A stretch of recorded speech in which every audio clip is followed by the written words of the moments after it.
नमस्कार। आज हम कक्षा 11th आरो भाग 1 काव्य खंड से घर की याद कविता के अभ्यास प्रश्नोत्तर देखेंगे। कवि है भवानी प्रसाद मिश्र। प्रश्न क्रमांक 1। पानी के रात भर गिरने और प्राण मन के घिरने में परस्पर क्या संबंध है? उत्तर। कवि अपने घर से बहुत दूर जेल में कैद है। उसे घर से दूर रहने की पीड़ा है। आकाश में बादल घिरकर बारिश करने लगते हैं। ऐसे में कवि के मन को स्मृतियाँ घेर रही है। जैसे जैसे पानी गिर रहा है वैसे वैसे कवि के हृदय में प्रियजनों की स्मृतियाँ चलचित्र की तरह उभरती जा रही है। पानी के बरसने के कारण ही उसके प्राण व मन घर की याद में व्याकुल हो जाते हैं। प्रश्न क्रमांक 2। मायके आई बहन के लिए कवि ने घर को परिताप का घर क्यों कहा है? उत्तर। सावन का महीना उत्तर भारत में बहन बेटियों के मायके आने का महीना है। आज पानी गिरने से कवि को बहनों के आने पर हंसी खुशी से भर जाने वाले घर की याद आती है और वह जानता है कि इस वर्ष बहनों को केवल 4 भाई मिलेंगे और 5वें कवि स्वयं का अभाव घर भर को दुख से भर देगा। भाई जेल में यातना झेल रहा है, वह उन सबसे दूर है, इसलिए भुजाओं के समान सहयोग देने वाले चारों भाई और प्यार का प्रतीक बहनें और माता पिता सभी दुखी है। यह बात दूर जेल में बैठा कवि जानता है, इसलिए वह घर को परिताप दुख का घर कह रहा है। प्रश्न क्रमांक 3। पिता के व्यक्तित्व की किन विशेषताओं को उकेरा गया है? उत्तर। कविता में पिता के व्यक्तित्व की निम्नलिखित विशेषताओं को उकेरा गया है। क। पिताजी पूर्णतः स्वस्थ है, बुढ़ापे ने उन्हें छुआ तक नहीं है। ख। वे खिलखिलाकर हंसते हैं। ग। वे दौड़ लगाते हैं तथा दंड लगाते हैं। घ। वे मौत के सामने आने पर भी नहीं डरते। इंग। वे तूफान की रफ्तार से काम करने की क्षमता रखते हैं। च। वे गीता का पाठ करते हैं। छ। वे भावुक प्रवृत्ति के हैं, अपने 5वें बेटे को याद करके उनकी आंखें भर आती है।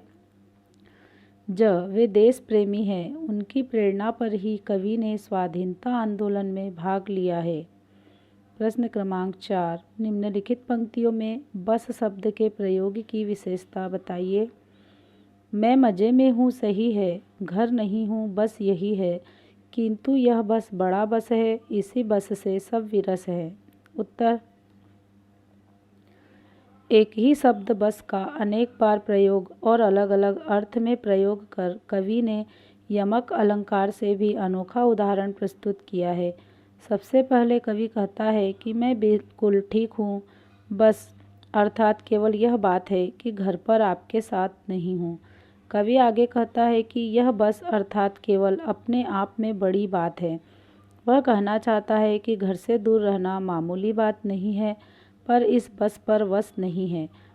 यह विवशता है, इस विवशता ने सब कुछ विरस अर्थात रसहीन कर दिया है। अर्थात मात्र घर से दूर रहना जीवन के सभी रसों को सोख रहा है। इन पंक्तियों में बस मात्र, केवल, बस, वश, नियंत्रण, समापन के अर्थ में प्रयुक्त किया गया है, जो एक चमत्कारपूर्ण प्रयोग है। सहज शब्दों में ऐसे प्रयोग भवानी प्रसाद मिश्र ही कर सकते हैं। प्रश्न क्रमांक 5। कविता की अंतिम 12 पंक्तियों को पढ़कर कल्पना कीजिए कि कवि अपनी किस स्थिति व मन स्थिति को अपने परिजनों से छिपाना चाहता है। उत्तर। कवि जेल में है। वह सावन को कहता है कि वह उसके परिवार वालों को उसकी निराशा के बारे में न बताए। यहाँ का दुखदायी माहौल, कवि का मौन रहना, आम आदमी से दूर भागना, रात भर जागते रहना, तनाव व निराशा के कारण स्वयं तक को न पहचानना आदि स्थितियाँ नहीं बताने का आग्रह करता है।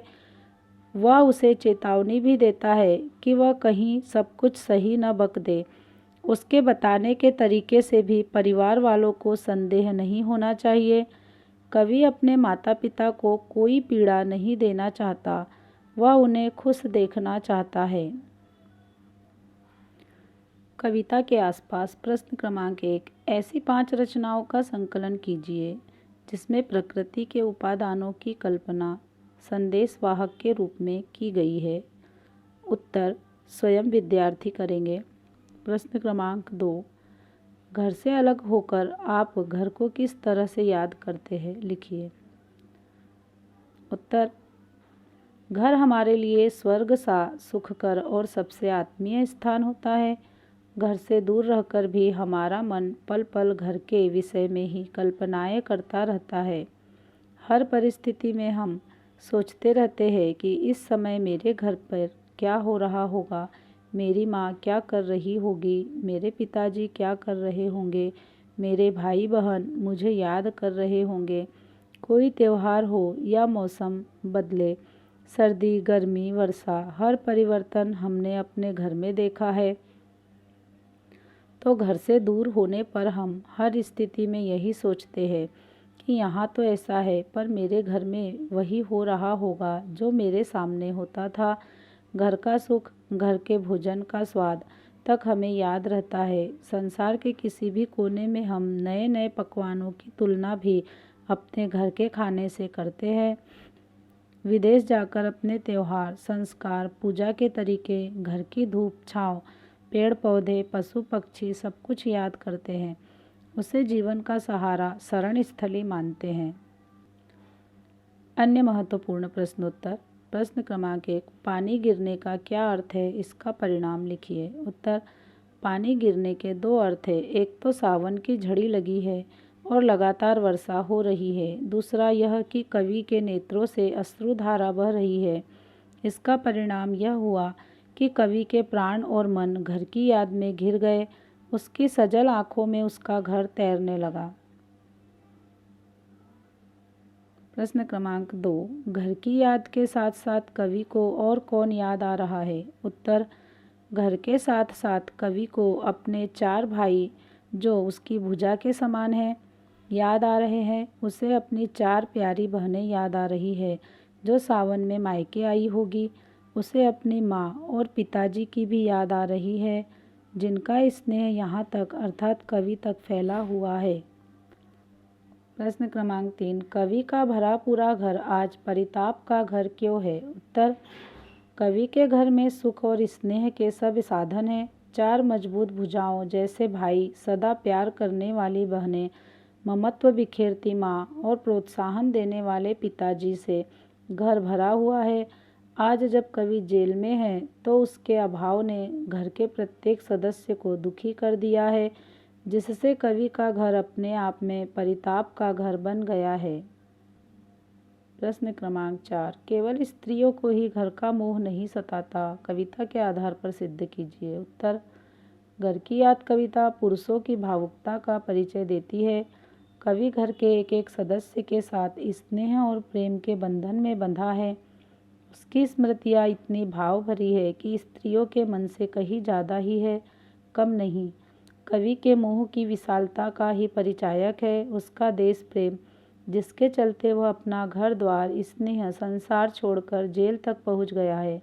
जेल में कवि घर को जैसे याद कर रहा है, उससे स्वतः सिद्ध हो रहा है कि उसके मन में कितना मोह है। प्रश्न क्रमांक 5, घर की याद कविता का प्रतिपाद्य स्पष्ट करें। उत्तर, घर की याद कविता की रचना जेल में की गई है। इसमें सावन की बरसात में कवि को अपने घर की याद आती है। वह पिताजी को सिर्फ अपनी सुखात्मक अनुभूतियाँ कराना चाहता है। इसके लिए वह सावन को सब कुछ बताकर भी उसे सिर्फ अच्छी बातें बताने के लिए कहता है। यदि पिता को जेल के कष्ट व कवि की मानसिक दशा का पता चलेगा तो वे बहुत दुखी होंगे। कवि पिता की तुलना बरगद के वृक्ष से करते हैं। वे बुढ़ापे में शारीरिक कार्य करते हैं, व्यायाम करते हैं, हंसमुख हैं, परंतु दिल बेहद संवेदनशील व कोमल है। प्रश्न क्रमांक 6, देखना सबक न देना के स्थान पर देखना कुछ कह न देना के प्रयोग से काव्य सौंदर्य में क्या अंतर आ जाता। उत्तर, कवि यदि बक के स्थान पर कह शब्द रख देते तो कथन का विशिष्ट अर्थ समाप्त हो जाता। बकना शब्द खीज को व्यक्त करता है, जबकि कहना सामान्य शब्द है, अतः बक शब्द विशिष्ट अर्थ को दर्शाता है। प्रश्न क्रमांक 7, कवि के साहसी पिता आज कच्चे क्यों हो गए हैं? उत्तर, कवि के पिता जो साहस की जीती जागती मिसाल है, आज अपने प्रिय पुत्र को याद करते हुए कच्चे हो गए हैं। वे सोच रहे हैं कि उनका बेटा जेल में कितनी यातनाएं सह रहा है। उनका दुखी हृदय इस बोझ को नहीं संभाल पाता है और उनकी आंखों से आंसू बहने लगते हैं। प्रश्न क्रमांक 8, कवि बादलों से कौन सा संदेश छिपाने को कह रहा है? उत्तर, कवि यह नहीं चाहता कि जेल के कष्टों के विषय में उसके परिजनों को पता लगे, अतः वह बादलों से कहता है कि घर से दूर रहकर वह बड़ा दुखी है। यह बात घर तक मत पहुंचाना, उन्हें मत बताना कि मैं अस्त हूँ और स्वयं नहीं जानता कि मैं कौन हूँ। हे सावन, मेरे परिजनों के समक्ष मेरा कोई दुख मत बताना। प्रश्न क्रमांक 9, तुम बरस लो वे न बरसे, किसने किससे और क्यों कहा है? उत्तर, कवि ने सावन से कहा है कि तुम बरस लो, लेकिन मेरे माता पिता की आंखों से आंसू न गिरे। सावन से यह आग्रह करते हुए कवि के मन में यह भाव है कि उसके माता पिता दुखी न हो, खुश रहे। प्रश्न क्रमांक 10, कवि अपने परिजनों को खुश करने के लिए क्या संदेश भेजना चाहता है? उत्तर, कवि कहता है, मैं व्यस्त हूँ, मस्त हूँ, ढेर सारा भोजन खाता हूँ, मेरा वजन 70 सेर है, यहाँ खूब कूद फांद करता हूँ, दुखों को दूर धकेल देता हूँ, मैं मज़े में हूँ, आप लोग मेरे लिए शोक मत कीजिए। प्रश्न क्रमांक 11, माँ पिताजी को क्या कहकर शांत करती है? उत्तर, माँ कहती है, आपका भवानी वहाँ ठीक है, आपकी परंपरा को निभाने और आपका नाम रोशन करने ही तो वह जेल गया है। यदि आप रोएंगे तो सभी बच्चे भी रोने लगेंगे, अतः आप शांत हो जाइए। प्रश्न क्रमांक 12, कवि ने अपनी माँ के विषय में क्या बताया है? उत्तर, कवि की माँ अनपढ़ है, पुत्र प्रेम तथा सरल मातृत्व स्वाभाविक गुण पाठशाला में नहीं पढ़ाए जाते। यह समझाने के लिए कवि अपनी माँ का परिचय दे रहा है। उसकी माँ सीधी सादी और आडंबरों से दूर है। धन्यवाद।